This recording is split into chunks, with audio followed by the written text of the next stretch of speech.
मैं हूँ वहाँ लड़की की आवत दौड़ा के निकले मोर बेटी माँ गाड़ी छोड़ के।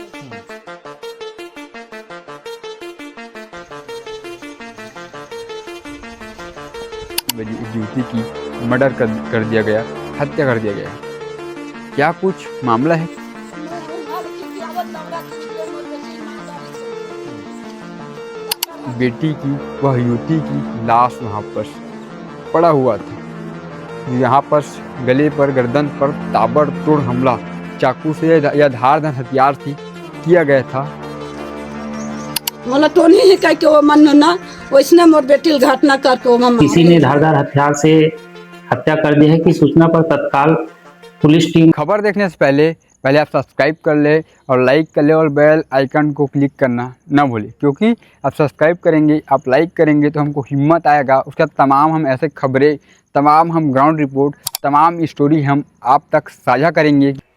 एक ऐसा परिवार जो हंसी खुशी अपनी ज़िंदगी यापन कर रहे थे, लेकिन किसको क्या पता था उस परिवार में एक बुजुर्ग माँ और एक बेटी रहती थी, लेकिन किसको क्या पता था कि किसी के काला छाया पड़ेगा और ज़िंदगी एक मिनट में ख़त्म हो जाएगी। मैं बात कर रहा हूँ बलौदाबाजार ज़िले का चितावर गांव पर, जहाँ पर एक युवती की गला में ताबड़तोड़ धारदार हथियार से वार कर उसकी निर्मम हत्या कर दी गई, मर्डर कर दी गई। कहते हैं कि जो बुजुर्ग माता पिता होते हैं उनका सहारा उनका पुत्र पुत्री होते हैं, बेटा बेटी होते हैं, लेकिन क्या हो किसी की एक मिनट में जी हंसी खुशी ज़िंदगी को दूसरा आदमी ख़त्म कर दे। देखिए आगे। जय जोहार। छत्तीसगढ़ में रौनक शहर आप देखना शुरू कर चुके हैं खबर सदक। छत्तीसगढ़ में लगातार क्राइम के ग्राफ बढ़ते जा रहे हैं। एक बार फिर से युवती की हत्या हुई है। क्या कुछ मामला है, कहाँ का मामला है, कैसा हत्या हुआ है, इस पूरे एपिसोड में मैं आपको बताने वाला हूँ, पूरा समझाने वाला हूँ। दरअसल इन दिनों छत्तीसगढ़ में मर्डर या हाफ मर्डर या चाकूबाजी ये आम बात हो चुकी है। पुलिस का खौफ ख़त्म हो गया ऐसा लगता है। दरअसल छत्तीसगढ़ के बलौदाबाजार जिले के लवन थाना अंतर्गत आने वाले ग्राम चितावर में कल शाम लगभग 5 बजे एक युवती की मर्डर कर दिया गया, हत्या कर दिया गया। क्या कुछ मामला है, क्यों किया गया, कितना टाइम किया गया है, ये पूरा स्पष्ट इस पूरा मामले में पूरा इस एक विस्तार से बताने वाला हूँ।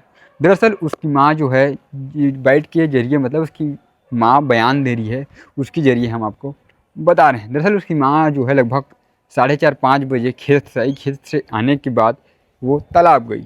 पहले खेत से आई तो उसकी बेटी थी, उसके बाद वो नहाने के लिए तालाब गई। लेकिन जब तालाब से वो घर लौटी तो अपने बेटी को आवाज़ दी कि बेटी कहाँ हो। उनकी बेटी को जब वो आवाज़ दी तो आवाज़ देने के बाद उनकी बेटी ने कुछ नहीं कहा। तो उसकी माँ के दिमाग में कुछ ख्याल आ गया, अंदर में होंगे, अंदर जाके देखते हैं। लेकिन अंदर गई घर के अंदर, तब भी उनको नहीं देखा।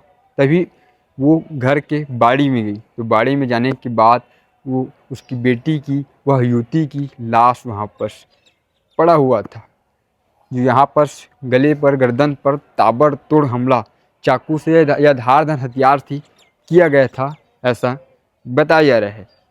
उसके बाद आनंद फानंद में लवन थाना की पुलिस पहुंचने के बाद ऑफिसर की टीम तत्काल वहाँ पर जांच करने के बाद इस पूरे मामले में अभी तक से जांच चल रहा है, क्योंकि जो आरोपी है, जो संदिग्ध आरोपी अभी फिलहाल फरार है। अब देखना होगा इस मामले में कब तक से आरोपी पकड़ाता है, कब तक से पुलिस को दबोचती है। लेकिन ये मामला लगातार बढ़ क्यों रहा है, ऐसे मामला आता क्यों है? दरअसल पुलिस अपना काम करती है, लेकिन आजकल पुलिस का डर ख़त्म हो गया है, ये बड़ा सवाल बनता है, क्योंकि लगातार अपराध बढ़ते ही जा रहे हैं। कहीं भी हम बात करें तो कहीं भी, चाहे हम छत्तीसगढ़ के बलौदाबाजार की बात करें, चाहे दुर्ग की बात करें, चाहे भिलाई की बात करें, चाहे रायपुर की बात करें, चाहे बिलासपुर की बात करें, देखिए वो जो मृतक है, जिसका मर्डर हुआ है, उसका नाम है शतरूपा धुरु, जो लगभग 22 से 24 वर्ष की वो लड़की थी। और जब उसकी मम्मी पहुंचने के बाद वहाँ बाड़ी पर उसका लाश पड़ा था। उसके बाद लवन पुलिस आने के बाद तत्काल जांच करती है, जांच अभी भी चल रहा है।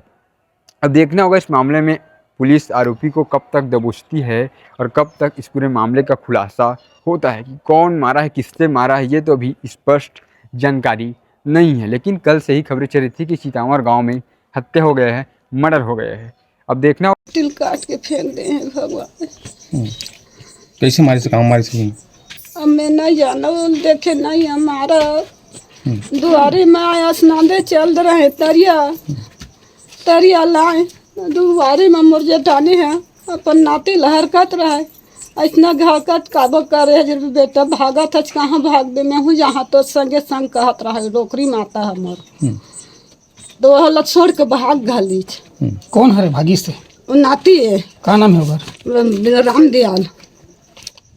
ओकर पर शक है? हाँ वो सीढ़िया में चगेर इसमें तरिया गए हैं तो मोर का जाना था वैसने मोर बेटी घाटिया कर दी है कह के कुछ कारण? ओकर आदमी है ना खत्म हो गए 15 दिन हो गए है भाई महीना 15 महीना दिन हो गए है मोला टोनी है कह के वो मन ना वैसने मोर बेटी घटना करके वो मारे है भाई। पहले से रंजिश वगैरह से पहले के रंजिश है तुम्हारे संग में? अब रही से धन नहीं रही हम तब हम अब नहीं है तब हम भाई अब ओकर कहना माँ आई अब भगवान की बात से मैं बुआ पर ले हुआ थे तला में ना धरती गवाही देवा तबा था माँ मोर आदमी री से तब गए गाली में चढ़े ना तब के मोर बाबे मन बार करा थे मैं अब नहावन में जावन ता गुहा बने रहे मैं ये मना गुहा बने हैं मैं काट के फाटी खाच बोरा में भर के फेंकिया नंदिया में कहा कौन है कहे? ओकर बेटा है काना होगा ओकर चरण ना है तभी काकर शक है जो मारे की रामदयाल ऊपर शक है वो में देखे हम पर्दा में भी थे कैसे कर दिखे? तरिया में रही में तरिया गए हम तो मोर बेटी है चाय मरा से चूल्हा में डालते जान चाय मढ़ावा था तरिया नहा काबे कही तब मैं लकड़ी धर के आ घले अब वह अपन सीढ़िया में चढ़े में तोलब में जाना थोड़े हम काय करबे ते घर में जहाँ था तो मोर बारी में है आके माजत धोआ था है ते हम मोर बैर हव करे हवा ते सपट के देखा था कौन आते कौन जाते तेल में जाना थोड़े हैं मतलब मोर बेटी तरिया जान दाई कही तरिया चल दे हैं तरिया ले आए तो यहाँ हमारे फैका घुघरा सरदान अब हरिया तेल धर के गेरी से बाहर आए मोर बेटी है उच कर पड़े है मोर हरिया तेल है अब गए फैका उघरा अतका बेरा हो गया आगे जोर आए है भाई कहाँ गए मोर बेटी के को खोजे तब कुआं पार में पेटिया पड़े भेज ल सूरी में काटे धनासिया में काटे तेल में नहीं जाना कुछ रही सोकर नहीं काटे कुछ समारी सोकर नहीं रही से धर के फटिक दी वही बाहर में फेंके रही वही तेल का जाना अब ओकर मारे है वही के न उछ अब यही मोबाइल में देखा था तो उछ रे तो तोर बेटी कतक उम्र से काना ऐसो करो 7 रुपया कतक उम्र से 20 साल कौन गा के चितावर तोर काना है समारी। गांव से टेलीफोनिक सूचना आई थी थाना लवन में कि ग्राम चितावर में एक लड़की उम्र करीब 24 वर्ष शत्रुपा ध्रुव का किसी ने धारदार हथियार से हत्या कर दी है कि सूचना पर तत्काल पुलिस टीम मौके पर रवाना हुई थी। मौके पर रवाना हुई तथा साथ में ही फॉरेंसिक टीम भी आई थी। उसके साथ घटनास्थल का बारीकी से मुआयना किया गया तथा घटनास्थल को सुरक्षित रखा गया। तो उसमें घटनास्थल मुआयना दौरान मृतिका के गले के दाहिने साइड धारदार हथियार से मारकर हत्या करना पाया गया है, जिसमें प्रथम दृष्टया आरोपी संदेही आरोपी रामदयाल ध्रुव जो उनके ही मृतक के पारिवारिक संबंध है के खिलाफ प्रथम दृष्टया अपराध कायम किया गया है। उसमें विवेचना जारी है। आरोपी के पकड़ धकड़ हेतु टीम गठित की गई है, टीम रवाना की गई है। जल्द ही उसके संबंध में खुलासा हो जाएगा।